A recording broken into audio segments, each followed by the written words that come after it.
본문에서 말씀하는 이 관용이라는 의미는 우리가 생각하는 정도로 그렇게 얕은 의미가 아닙니다. 그 당시에 초대교회 사람들은 핍박을 많이 받았습니다. 예수 믿는다는 이유 때문에 당할 수 있는 모든 손해를 다 보는 거죠. 이게 핍박 아니에요? 법적으로 보호를 전혀 받지 못하는 거예요.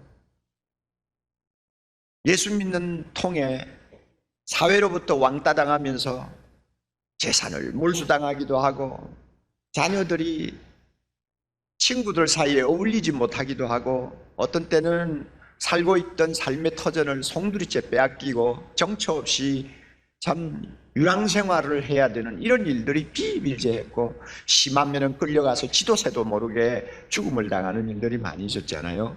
이런 일을 당할 때 자기를 핍박하고 괴롭히는 사람을 향해서 분노하거나 정의를 품지 말고 오직 하나님만 바라보고 그들을 용서하고 품어주고, 그래서 인내하며 기다리는 태도, 이것을 관용이라고 해석했습니다. 그러니까 요사이 우리가 살면서 내 마음에 좀 안 맞는 사람 품어주지 못하는 그런 사치스러운 관용이 아니고, 나를 정말로 괴롭히는 사람, 나에게 엄청난 피해를 입히는 사람을 품어주는 넓은 마음을 일컬어서 관용이라고 이렇게 했어요. 하나님께서 우리를 향해서 이와 같은 관용을 모든 사람에게 나타내 보이라고 명령하고 계십니다. 그러니까 우리가 얼마나 이런 말씀 앞에서 주눅이 드는지 모릅니다. 조금만 마음이 틀어져도 품지 못하는 우리가 핍박을 당하는 사람들처럼 원수도 품어주고, 나를 미워하는 사람도 위하여 기도해주고, 나에게 피해를 주는 사람을 위해 축복을 해줄 만큼 넓은 가슴을 우리가 가지고 사람을 대할 수 있느냐 할 때 잘 안 된다고 말이에요. 그러니까 우리가 이런 말씀 앞에서 부담을 느낄 수밖에 없는 것입니다. 사랑하는 형제자매 여러분, 여러분은 얼마나 사람들에게 관용하고 있습니까? 뜻이 잘 맞지 않는 자들을 얼마나 품고 있습니까? 여러분을 힘들게 하는 자들에게 얼마나 마음을 넓히고 있습니까? 심지어 해를 끼치는 자들을 여러분이 얼마나 불쌍히 여기면서 여러분 그들을 품어줍니까? 그렇게만 했더라면 지난 한 해의 삶이 훨씬 밝고 훨씬 더 건강하고 또한 긍정적이고 또 적극적인 삶이 되었을 것입니다. 그러나 아무것도 아닌 문제를 놓고 어떤 사람을 품어주지 못하고 서로가 갈등하고 고통하다가 우리의 많은 날이 얼마나 어두움 속에서 침침하게 무겁게 시간을 보내고 있었는가, 우리 스스로 한번 돌이켜볼 필요가 있습니다. 모든 사람에게 그리스도인의 관용을 보이라고 그랬으니까 우선 쉬운 것부터 이야기합시다. 먼저 교회 안에 있는 믿음의 형제들에게 우리는 관용을 보여야 합니다. 2절을 보면 이름이 둘 나오죠.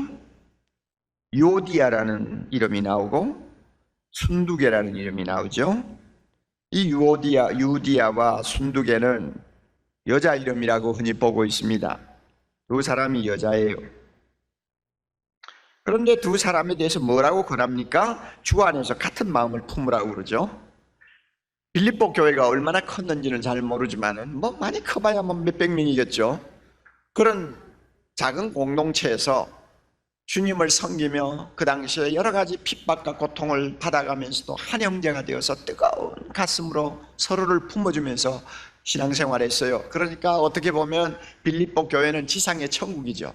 그럼에도 불구하고 이 더러운 마귀가 인간의 약한 것을 이용해가지고 사람들의 틈바구니에 들어가서 이간질을 할 때가 있어요.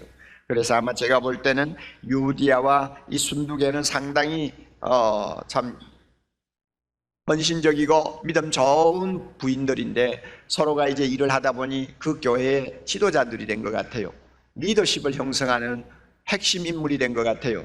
그런데 그만 두 사람 사이에 가끔 의견 충돌도 있고 또 어떤 면에 서로가 맞지 않아가지고 상처를 주고 받기도 했나 봐요, 같은 교회에서. 그래가지고 지금 서로 사이가 소원해졌어요.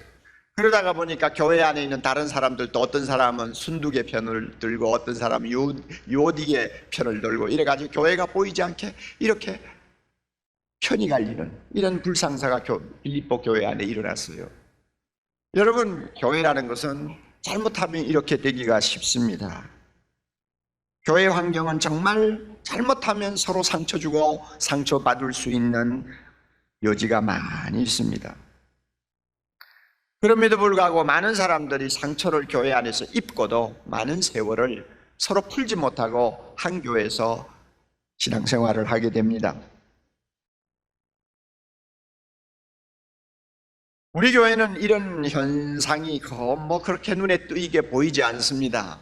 교회가 커서 그런지, 교회가 건강하고 좋아서 그런지는 잘 모르지만 서로가 반목하고 용납하지 못하고 헐뜯고 하는 이런 참 아픈 그런 사례들을 그렇게 많이 보지 못합니다. 그러나 작은 교회 가서 보세요. 너무너무 고통스러운 사례들이 많습니다. 어떻게 그렇게 용납하지 못하는지, 어떻게 그렇게 품지 못하는지, 서로만 보면은 갈등하고 돌아서면 비판하고 이런 일들이 교회 안에 비일비재하거든요. 그럼에도 불구하고 날마다 하나님 앞에 무릎 꿇고 기도할 때는 뭐라고 기도합니까? 아버지여 불쌍히 여겨 주옵소서, 나의 죄를 용서해 주옵소서 이럽니다. 하나님 앞에는 날마다 불쌍히 여겨달라고 하고 나를 품어달라고 기도하면서 실제로 눈에 보이는 교회 안에서 형제들은 품지 못하고 용서하지 못하고 불쌍히 여기지 못한다고 말이에요. 얼마나 모순이에요? 날마다 성경 보면 사랑하라고 하는 말을 귀가 아프게 듣고 설교 들을 때마다 서로 용서하고 품어주라고 하는 말을 많이 들으면서도 실제는 안 하는 거예요.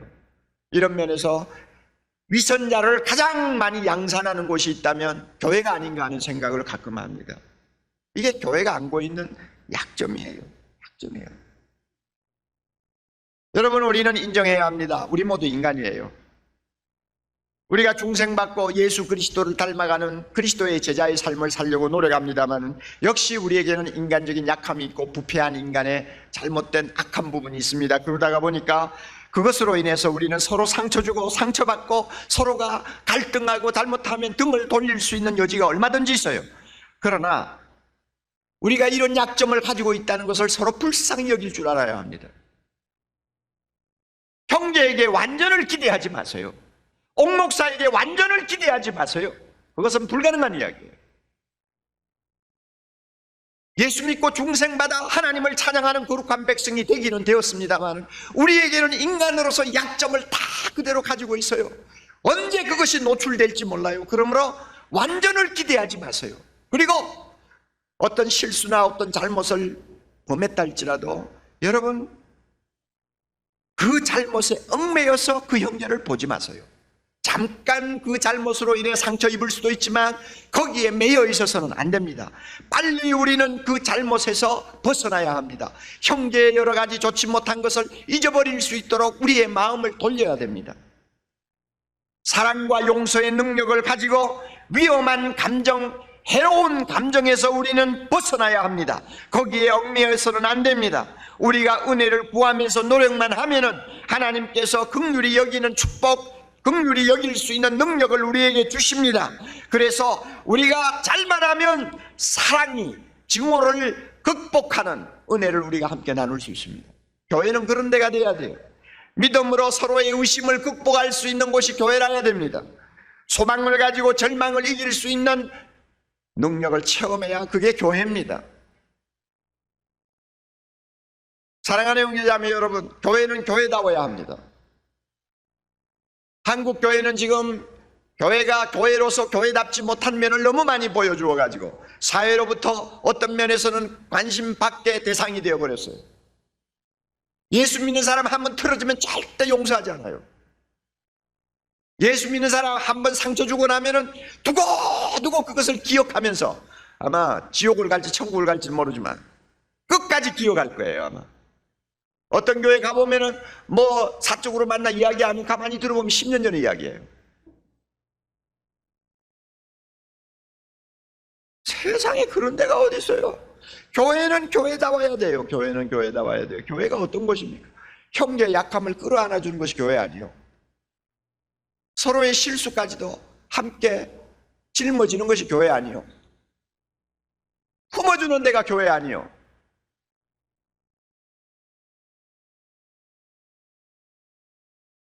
교회 안에서부터 우리가 불쌍히 여기고 간용하지 못한다면 그 사람은 밖에 나가서도 그렇게 못합니다. 쉽게 말하면 그 사람은 주님의 마음을 아직도 담지 못하는 사람입니다. 노력해야 돼요. 노력해야 돼요. 교회 안에 여러분 담을 쌓고 있는 사람이 있어요? 오늘 예배 마치고 나가서 금년이 가기 전에 여러분이 서로를 오픈하고 자기의 약함을 고백하고 서로가 품어주는 아름다운 관계로 다시 돌려놔야 합니다. 믿습니까 여러분? 순종하셔야 돼요. 저도 미워하는 사람이 있는지 없는지 지금 계속 생각하고 있어요. 계속 생각하고 있는데 아직 나오지를 않아요. 누군가 내가 미워하는 사람이 있으면 찾아갈 거예요. 근데 안 나와요. 감사하게도 기억력이 없어졌나 봐요. 두 번째로는 가족에게 관용을 베풀어야 합니다. 참 여러분, 가족이 얼마나 소중합니까? 정말 살과 피를 나눈 혈육의 관계 아닙니까? 참 가족만큼 중요한 게 없지요. 이 세상에서 끝까지 같이 갈 수 있는 사람이 있다면 가족밖에 없잖아요. 참 가족이 중요합니다. 이 가족이야말로 하나님이 이 험한 세상 살아갈 동안 위로받도록, 우리가 좌절하지 않도록, 항상 새 힘을 공급받을 수 있도록, 정말로 마음의 기쁨을 누릴 수 있도록 하나님 주신 참 어떤 면에 유일한 선물입니다. 이게 가족이에요. 가정이에요. 그렇지만은 또 한편으로 보면 가족만큼 가까우면서 서로 많은 상처 주고받고 서로 잘못하면 미워하기 쉽고 원수지기 쉬운 관계도 없는 것 같아요. 가정에서 살인자를 용서하고 받아주어야 하는 그런 어려운 일은 거의 발생하지 않습니다마는 남편과 아내 사이에서, 부모와 자녀 사이에서, 또 형제 자매들 사이에서 서로가 용서하고 받아주지 아니하면은 안 되는 경우를 하루도 겪지 않고 넘어가는 일이 거의 없습니다. 어떤 면에는 하루 12번도 더 용서하고 불쌍히 여기고 받아주어야 하는 그런 상황들을 우리가 경험하고 한 지붕 밑에서 살고 있지 않습니까? 체면 없이 위세 부리고 큰 소리만 치는 시어머니 어떻게 받아주어야 합니까? 폭력을 휘두르는 남편을 어떻게 품어주어야 합니까? 바가지를 긁는 아내를 어떻게 이해해야 합니까? 이기적인 딸, 거짓말 잘하는 아들, 공부에 관심이 없이 제 마음대로 또 바깥을 도는 자녀들, 우리가 어떤 식으로 참 그들에게 관용할 수 있다는 것입니까? 참 어려운 일입니다. 조금 지나친 예입니다만 제가 어떤 글을 읽었어요.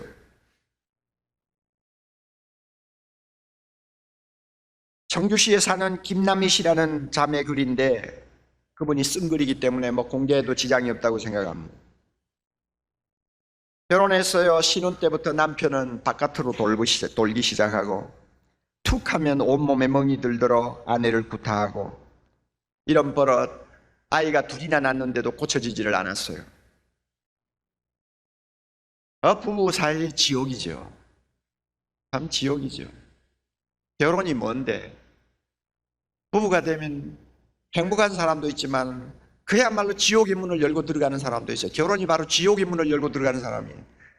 지옥의 문을 열고 들어가는 그런 순간이 될 수도 있다는 말입니다. 이 사람이 그런 사람인 것 같아요.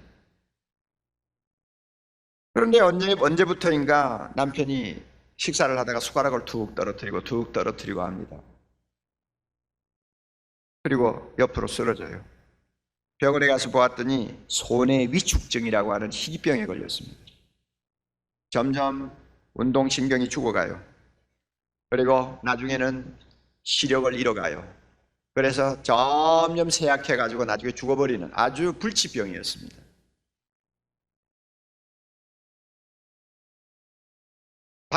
작은 방이 딸린 가게 하나를 사가지고 거기에서 장사를 하면서 병든 남편을 참 간호하면서 참 어렵게 하루하루를 살아갔습니다. 그럼에도 불구하고 남편은 날마다 아내에게 성화를 부립니다. 좋은 약 사오라고, 자기를 고쳐달라고 야단벅석을 칩니다. 그러면서 엉간 8년의 세월이 흘렀습니다. 그러다가 고생하는 아내에게 미안하다는 말 한마디 없이 죽었어요.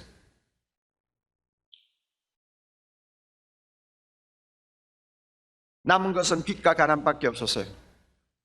얼마 지나지 않아서 그 가게를 팔고 자녀의 등록금을 마련하기 위해서 청주로 이사를 하게 됐습니다. 짐을 다 꾸렸습니다. 행여나 빠진 것이 없나 하고 내버리기로 작정한 책도를 좀 다시 한번 뒤져보는데 거기에 보니까 눈물인지 침인지 알 수 없는 것으로 얼룩진 누런 종이가 하나 보였습니다. 무심코 들어보았더니 세상 떠난 자기 남편이 써놓은 글이 있었습니다. 애들 엄마에게 이렇게 써놓고는 당신이 원망하고 미워하는 남편이요, 언제 죽을지 모르는 나를 보살펴 주어 고맙소. 미안하고 고맙다는 말 날마다 하고 싶지만 당신이 나를 용서할까 싶어서 하지 못했소. 난 당신에게 미움받아야 마땅하오. 처음이자 마지막으로 하는 말 같구려. 여보 사랑하오. 그러나 나를 끝까지 용서하지 마시오. 이런 편이었습니다. 도대체 참 가족이라는 게 뭔지, 부부라는 게 뭔지, 이런 경우를 보면요, 세상에 제일 포용하고 간용하기 힘든 상대가 가족이 아닌가 하는 생각을 합니다. 여러분 자주 들어서 아시죠? 지난번 임직식 때 강사 목사님이 오셔서도 한마디 같은 이야기를 하더군요. 텔레비 프로에서 노인 부부를 앞에 앉혀놓고 진행하는 프로 있잖아요. 그런데 할아버지에게 문장 하나를 주었어요. 천생연분이라는 단어를 주었어요. 그리고는 그 말을 이제 자기 할머니가 마칠 수 있도록 이제 할아버지가 이제 앞에서 이런 힌트 저런 힌트 주면서 그저 좀 제스처를 하는 이런 프로그램이죠. 이제 할아버지 할머니 앞에서 이제 천생연분이라는 말을 받아내기 위해서 이제 이런 말 저런 말 합니다. 나와 자네 사이 이러니까 원수 하고 대답해요. 자, 그래서 할머니 입에서 두 말 안 하고 원수, 그것도 사투리는 왼수 아닙니까? 자, 아니 한마디 아니고 네 마디, 두 마디야, 두 마디 그러니까 주저하지 않고 평생 왼수 이랬다죠. 자, 이거 참 그건 너무 알려진 이야기입니다만은 우리가 참 그런 이야기를 들으면서 참 부부라는 사이가 얼마나 묘한 사이인가, 참 애와 증의 감정이 녹아서 참 촛대를 이루고 그 애증의 촛대에서 하나의 불꽃을, 행복이라는 불꽃을 피워가면서 꺼지지 않도록 조바심을 일으키면서 한평생을 살아가는 것이 부부관계가 아닌가, 이런 생각도 가끔 해봐요. 그러니까 이 부부라는 사이, 부모 자식이라는 사이에서 우리는 잘못하면은 평생 마음의 분노와 적의를 가지고 살 수가 있습니다. 그런데 마음의 이 분노와 미움을 우리가 갖고 살면 손해는 내가 보는 거예요. 어떤 사람이 이런 말을 했어요. 누구를 미워한다? 그렇다면은 미워하기 시작하면은 그 미움이라는 감옥 속에 누구를 가두는 것이 되는 것입니다. 그러면 사람을 감옥에 가두면 밖에서 누가 지켜야 됩니까? 내가 지키는 거예요. 미워하는 사람이 밖에서 지켜야 돼요. 그러면 여러분, 우리가 형무소를 많이 가보지 않았습니다만은 형무소에는 갇혀있는 죄수도 힘들지만은 지키는 간수도 힘들어요. 누구를 미워합니까? 미움의 감옥 속에 내 남편을 집어넣을 수도 있어요. 내 자식을 집어넣을 수도 있어요. 그렇다면 나는 밖에서 지켜야 되는 거예요. 똑같이 고생하는 거고 똑같이 고통당하는 것입니다. 우리가 이러면서 한 생을 살기가 쉽다는 것입니다. 이거는 비극이에요. 테레사 수녀에게 어떤 사람이 찾아왔어요. 부부간의 갈등을 가지고 부부 사이에 너무나 어려움을 많이 겪었어요. 수녀님, 어떻게 하면 이 문제를 해결할 수 있을까요? 하고 충고를 구했습니다. 그랬더니 테레사 수녀 대답하기를, 기도하고 용서하십시오. 딱 한마디요. 폭력을 휘두르는 부모 밑에서 고생하는 자녀들이 찾아와서 수녀님 어떻게 했으면 좋겠습니까? 기도하고 용서하십시오. 시댁으로부터 아무 도움을 받지 못하는 가부가 찾아와서 어떻게 하면 좋겠느냐고 물었어요. 기도하고 용서하십시오. 품어주고 불쌍히 여기라는 말 아닙니까? 우리 가정에서 살아갈 때 참 어려운 일이 많이 일어납니다만 식구들을 불쌍히 여기면서 품어주지 못한다면 우리는 그 밖에 다른 사람 아무도 품을 수가 없습니다. 아무도 간용할 수가 없습니다. 금년이 가기 전에 여러분 가정에서 사랑하는 자녀들, 사랑하는 아내, 남편, 부모, 형제들 한번 하나하나 둘러보세요. 내가 용서하지 못하고 있는 자 있는지요? 아직도 마음에 담을 쌓고 있는 자 있는지요? 아직도 미워하는 자 있는지요?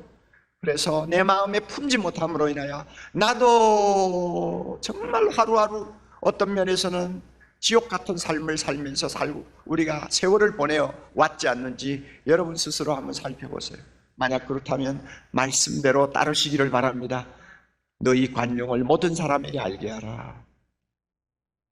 남편에게 내가 예수님을 모시고 살기 때문에 내 마음이 얼마나 넓은가를 보여주어야 합니다. 아내에게 보여주세요. 자녀에게 보여주세요. 여러분을 미워하는 식구들에게 그 넓은 마음을 보여주세요. 그럴 때 우리가 삽니다. 하나님이 영광을 받으십니다. 지금까지 우리는 교회 안에서, 가정에서 관용해야 된다는 사실을 함께 생각해 보았습니다. 끝으로 우리는 세상 사람들에게 관용해야 합니다. 여러분, 세상이 얼마나 악하고 얼마나 거짓되고 더럽습니까? 그런데요, 우리가 당하는 고통과 아픔과 손해의 대부분은 얼굴도 모르고 이름도 모르는 세상 사람들 때문에 당하고 있다는 거 여러분 아세요?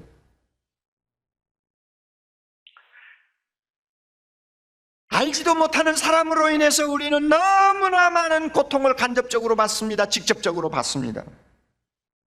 정치 잘못하는 사람들 때문에 우리가 얼마나 고통을 많이 겪어왔습니까? 경영 잘못하는 기업인 때문에 우리의 삶의 터전이 무너져서 가족들이 얼마나 그동안 어려운 하루하루의 삶을 이어왔습니까? 그렇잖아요. 환경 파괴를 제 맘대로 하면서 자기 뱃속만 챙기는 몰입애 같은 인간들 때문에 오늘날 우리가 얼마나 많은 피해를 입고 있느냐 그 말이에요.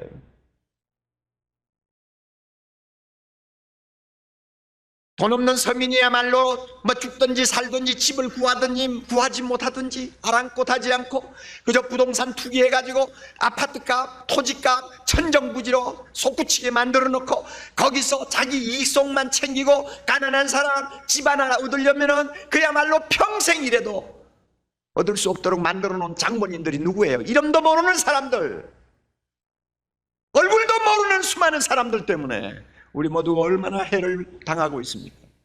그렇잖아요.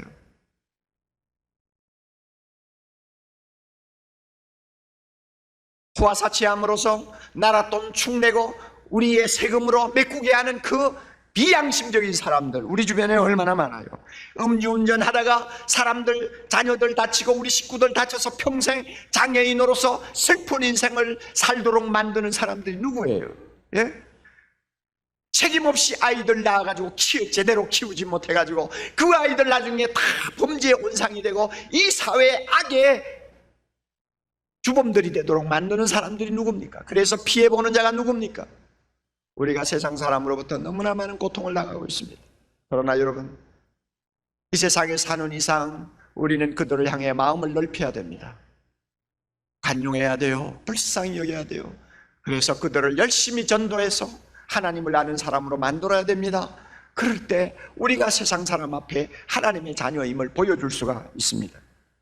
사도 바울은 우리가 가정에서, 교회에서, 세상에서 간용한 모습을 보여주기 위해서 비결이 하나 있다고 가르쳐 줍니다.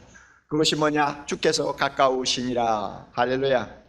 예수님의 재림을 생각하면 간용할 수 있다고 말합니다. 우리 주님이 구름 타고 오실 것입니다. 계시록에 보면 보라 구름 타고 오시리라. 구름을 타고 오시리라. 그 예수님이 임하시면, 그 예수님이 오시는 날이 되면 이 세상에서 서로가 우리가 상처 주고 상처받고 손해 주고 손해 받던 모든 인간관계가 다 떠납니다. 그리고 예수 안에서 우리가 한 형제 되어 영원토록 주님과 함께 살게 될 것입니다. 그 나라의 영광이 너무나 화려하고 그 나라의 영광이 너무나 크기 때문에 세상에서 받았던 고통과 그 모든 상처는 우리가 다 잊어버리게 됩니다. 그날만 바라보면 어떤 사람도 용납할 수 있다는 것입니다. 주님이 오시는 그날만 생각하면 아무리 나에게 해를 끼친 사람이라도 우리는 품어줄 수 있다는 것입니다. 그래요? 여러분, 대통령 후보들이 얼마나 여자 열심히 뜁니까? 대통령의 영광을 생각하고 그들은 밤낮없이 뜁니다. 대통령이 되는 그 꿈을 안고 그들이 살기 때문에 웬만한 중상모략 다 들어도 얼굴빛 하나 바꾸지 않아요. 얼마나 많은 욕을 퍼먹어도 그들은 씩씩 웃으면서 다닙니다. 대통령이 되는 그날을 바라보고 다 받아들이는 거예요. 심지어 얼굴에 달걀이 날라와도 씻으면서 씩 웃어요. 그거 보면 대통령 되는 거 대단한 거요. 그런데 우리가 대통령 되는 거하고 예수님 재림하실 때 우리가 누릴 영광하고 비교하면 그거는 뭐 아무것도 아닌 거예요. 주님이 재림하시는 그날 생각하면 다 참을 수 있어요. 다 받을 수 있어요. 다 우리는 품을 수 있어요. 여러분 믿습니까? 그래서 여러분 마음이 자꾸 좁아질 때마다 볼지어다 구름을 타고 오시리라 하시는 주님을 바라보는 믿음의 눈이 활짝 열릴 수 있기를 바랍니다. 주님을 보세요. 가정에서 답답한 일이 일어납니까? 막 어떤 사람이 미워집니까? 그럴 때마다 창문을 활짝 열어놓고 볼지어다 구름을 타고 오시리라 하신 주님을 기대하세요. 그러면은 우리 마음이 넓어질 것입니다. 누구든지 포용할 수 있을 것입니다. 당장 눈앞에 크게 보이는 일도 조그마한 일로 우리 앞에 보일 것입니다. 이렇게 될 때 우리는 세상 사람들 앞에 우리의 관용을 보여줄 수가 있습니다. 저나 여러분이나 이와 같은 일에 절대 실패하지 않는 멋진 인생 살 수 있도록 하나님이 축복해 주시기를 바랍니다. 다 같이 기도하십시다.